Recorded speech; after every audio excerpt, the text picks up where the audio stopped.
নমস্কাৰ আপোনালোক সকলোকে পুনৰবাৰ আপোন নিউজৰ অন্য এটা ভিডিঅ'লৈ স্বাগতম জনাইছোঁ। গোটেই ভাৰততে বৰ্তমান LPG গেছৰ শৰ্টেজ চলি আছে আৰু সেই সময়তে এতিয়া আপোনালোকৰ কাৰণে ওলাই পৰিছে এটা গুৰুত্বপূৰ্ণ খবৰ। এতিয়া আপোনালোকে গেছ যদি ঘৰত ব্যৱহাৰ কৰে তেনেহলে আপোনালোকৰ কাৰণে এটা নতুনকৈ নিয়ম জাৰি কৰি দিছে। আমাৰ ভাৰতবৰ্ষৰ যিমান কেইটা অয়েল কৰ্পোৰেশন আছে গুটেই কেইটাই মানে ভাৰত পেট্ৰলিয়াম হৈ গ'ল, তাৰ ইন্ডিয়ান হৈ গ'ল, HP হৈ গ'ল, গুটেই কেইটাই আপোনালোকৰ কাৰণে কিছু নিয়ম ঘোষণা কৰিছে যদিহে আপোনালোকে ঘৰত LPG গেছ ব্যৱহাৰ কৰে। যেহেতু এতিয়া LPG গেছৰ শৰ্টেজ হৈছে তো সেই শৰ্টেজৰ বাবেই সকলোৰে বাবে কিছু নিয়ম ঘোষণা কৰিছে। তো সেই নিয়মসমূহনো কি মই আজি আপোনালোকক সেই সম্পৰ্কে আজিৰ এই ভিডিঅ'টোত জনাম। তো ভিডিঅ'টো প্ৰথমৰ পৰা শেষলৈকে চাই থাকিব। মই শ্ৰীপাঞ্জি গগৈ আপোনালোকে চাই আছে আপোন নিউজ। আহক আৰম্ভ কৰোঁ আজিৰ ভিডিঅ'। বৰ্তমান যেহেতু LPG গেছৰ শৰ্টেজ হৈছে সেই সময়তে কিছুমান থাৰ্ড পাৰ্টি মানুহ সোমাই পৰিছে যিবিলাকে নেকি এটা চিলিণ্ডাৰ বৰ্তমান সময়ত যথেষ্ট পৰিমাণৰ পইচা লৈ বিক্ৰী কৰি আছে। তো তেওঁলোকে বিভিন্ন কৌশল ব্যৱহাৰ কৰি গেছবিলাক ষ্টক কৰিছে আৰু তাৰ পাছত মানে অধিক দামত বিক্ৰী কৰা পৰিলক্ষিত হৈছে আৰু এইটো সম্পূৰ্ণ ইলিগেল প্ৰক্ৰিয়া।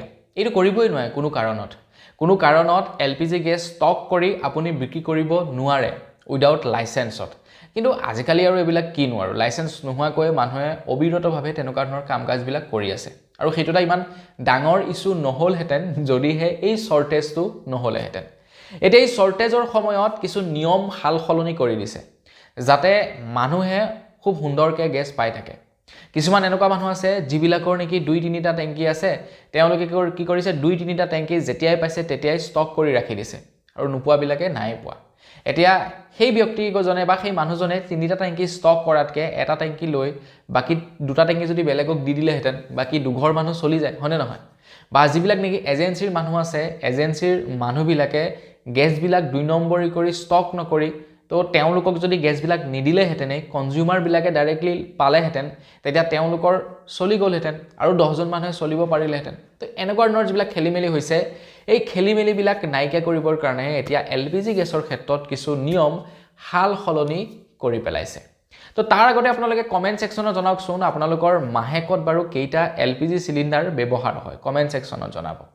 এটা যিবিলাক মানুহে নেকি টাউনত বাস কৰে তেওঁলোকৰ চাবহে তেওঁলোকৰ প্ৰত্যেক মাহে এটা টেংকি মানে লাগেই, কিছুমানৰতো এমাহো নাযায়, তাতকে আগতেই এটা টেংকি আদায় হৈ যায়। এটা যিবিলাক নেকি গাঁৱত বাস কৰা মানুহবিলাকৰ এটা টেংকিয়ে আপোনাৰ এমাহ, কিছুমানৰ 1.5 মাহ, কিছুমানৰ 2 মাহ পৰ্যন্ত যায়গে।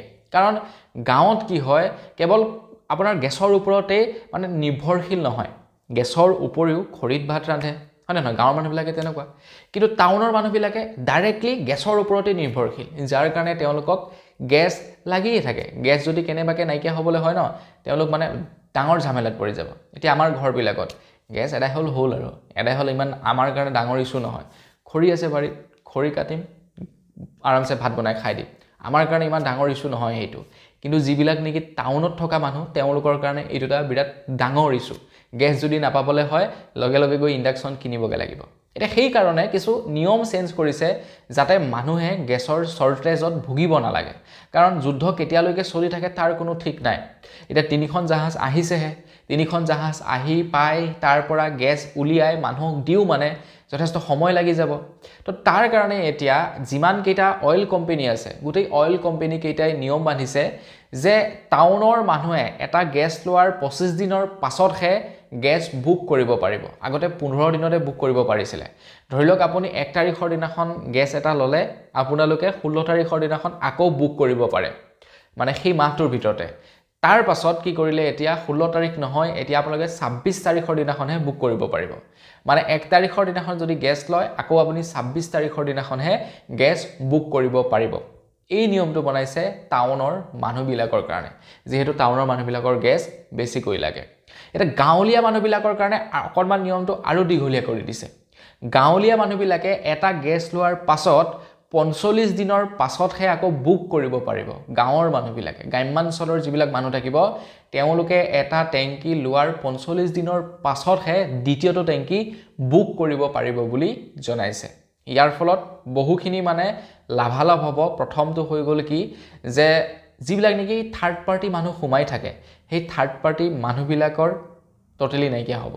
তো সিহঁতে আৰু মানে এই চিষ্টেম মানে গেছ 2 নম্বৰী কৰি বিক্ৰী কৰিব নোৱাৰিব কাৰণ এতিয়া কি হ'ব লাগিব ডাইৰেক্টলি বুক কৰিব লাগিব বুক কৰাৰ পাছত আপোনাক ডিএসি নাম্বাৰ দিব ডিএসি নাম্বাৰ লৈহে আপোনালোকে গেছ ল'ব লাগিব যেটো নেকি অৰিজিনেল প্ৰক্ৰিয়া যেটো নেকি ৰিয়েল প্ৰক্ৰিয়া গেছ সিলিন্ডাৰ লোৱাৰ কিন্তু আমাৰ মানুহবিলাকে কি কৰে সময়ৰ অভাৱৰ কাৰণে বা মাজত যেতিয়া মিডলমেনজন সোমাই থাকে তেখেতৰ ওপৰতে গোটেই দায়িত্বটো দি দিয়ে আৰু যে গেছটো লৈ আমাক দি দিবি আৰু তেখেতেও কি কৰে গেছটো লয় তাতে 2 টকা মুনাফা খায় আপোনালোকক গেছটো দি দিয়ে তো সেই মিডলমেনজন এতিয়া নাইকিয়া হ'ব গাঁৱৰ মানুহবিলাকে এটা গেছ লোৱাৰ 45 দিনৰ পাছত বুক কৰিব পাৰিব আৰু টাউনৰ মানুহবিলাকে এটা গেছ লোৱাৰ 25 দিনৰ পাছতহে গেছ বুক কৰিব পাৰিব বুলি জনাইছে তাৰ লগে লগে আকৌ এতিয়া গেছৰ দামটো কিন্তু বৃদ্ধি হৈ গৈছে দেই সেইখিনিতে আপোনালোকক জনাই থৈ যাওঁ কোট কিমান গেছৰ দাম হৈ আছে বৰ্তমান সময়ত যেটো নেকি আমাৰ ঘৰত ব্যৱহাৰ কৰো ডমেষ্টিক সিলিন্ডাৰ 14 কেজি 200 গ্ৰামৰ ওজনৰ সেইটোৰ দাম প্ৰায় 913 টকাৰ পৰা আৰম্ভ কৰি 928 টকা পৰ্যন্ত